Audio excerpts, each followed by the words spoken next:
Jesus promised when he left the earth that he will come back, and he told us to hold on to the faith until he comes back. The question that I ask is this: how should we be waiting for him? Welcome to CITAM Church Online. My name is Karita Mbagara, the Deputy Bishop of Christ is the Answer Ministries. There is the ABC of waiting for Jesus. A, meaning that we need to acknowledge what God has given us. You remember in the book of Matthew chapter 25, Jesus had told a parable of 3 people that were left different amounts of talents to use while the master was away. The first one had 5, the other one had 2, and the last one had 1. I think the one that failed to utilize what he had received had failed here to acknowledge that there was something precious that was to be used for the honor of God. I would hope that you and I will not be like him, that we will acknowledge that we have something that we have received from God.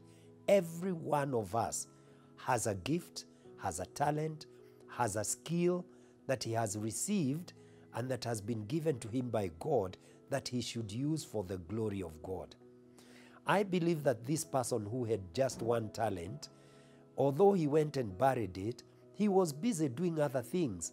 In other words, he was involved in things that were not entrusted to him by the master. And there are many people who are like that today.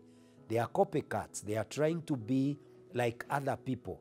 That is also failure to acknowledge what God has given you. When you are a copycat, so that you are doing what others are doing, but not in line with what you have received from God, you are at that level. But past acknowledging what God has given you, you need to bear fruits out of what God has given you.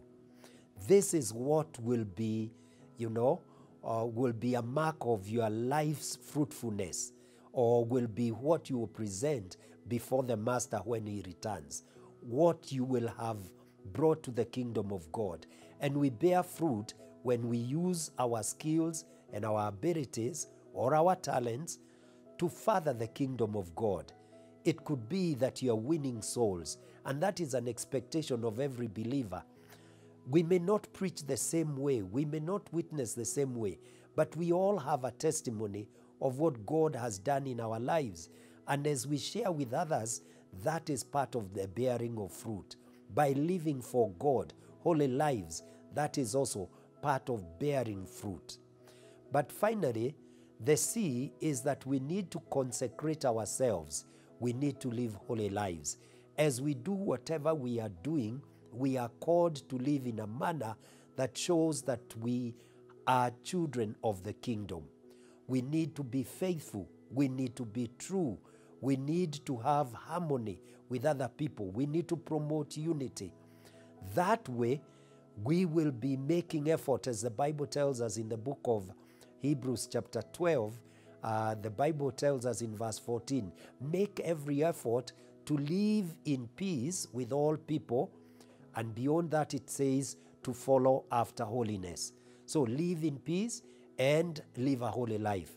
And it goes on to say that without holiness, no one will see God. When we do not consecrate ourselves, we will deny ourselves the privilege of living with God or being in his kingdom. So I urge you, acknowledge what God has given you, bear fruit using it, and consecrate yourself for the kingdom of God, so that at the end of it, you will hear those magical words that were told to the person with 5 talents, and they were exactly the same. And the one who had 2, they were told, good and faithful servant.